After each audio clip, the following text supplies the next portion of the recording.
এয়া আপোনালোকে দেখি নিশ্চয় ধৰিব পাৰিছে যে এয়া এক ৰাসৰ পৰিৱেশ। এক মনোমোহা পৰিৱেশে বিৰাজ কৰা এয়া মাজুলীৰ ৰাস। কমলাবাৰী সত্ৰৰ এয়া 2019 বৰ্ষৰ ৰাস। অসমীয়া কৃষ্টি সংস্কৃতিৰ পৰম্পৰা অক্ষুণ্ণ ৰাখি অনাগত বছৰৰ দৰে 2019 বৰ্ষটিতো মাজুলীৰ ৰাসে দাঙি ধৰিলে এক সুকীয়া আমেজ।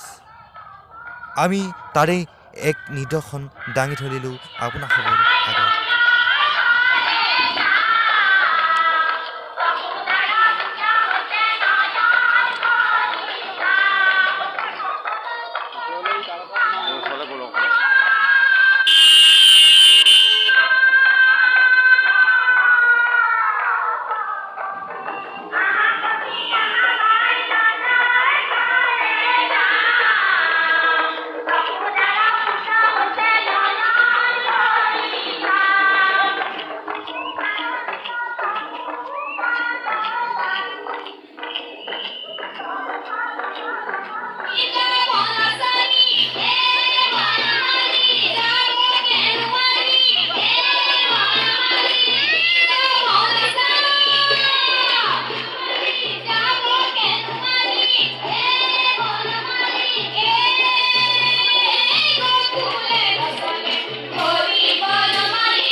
মাজুলীত অনুষ্ঠিত হোৱা সৰ্বমুঠ 65খন ৰাসৰ ভিতৰত এয়া 12খনমান ৰাসৰ নান্দনিক দৃশ্যহে মাথো আপোনালোকৰ আগত দাঙি ধৰিলোঁ।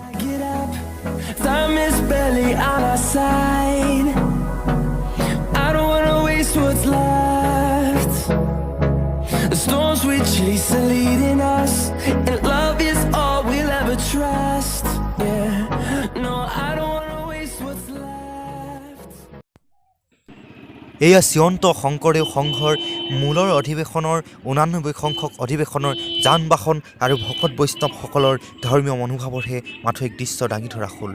মুঠৰ ওপৰত মাজুলীৰ ৰাস আৰু শ্ৰীমন্ত শংকৰদেৱ সংঘৰ অধিৱেশনৰ পৰা এটা কথা বুজা যায় যে অসমীয়া কৃষ্টি সমন্বয় কৰিবলৈ হ'লে মানুহ সংস্কৃতিৰ প্ৰতি আগ্ৰহী আৰু শ্ৰদ্ধাশীল হ'ব লাগিব।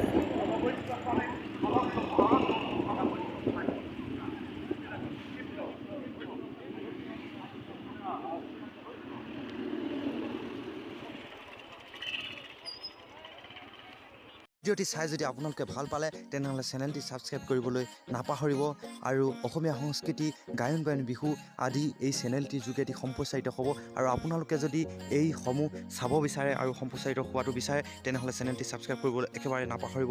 শেষত সকলোটিৰ পুনৰবাৰ ক্ষমা বিচাৰি সামৰণি মাৰিলোঁ। ধন্যবাদ।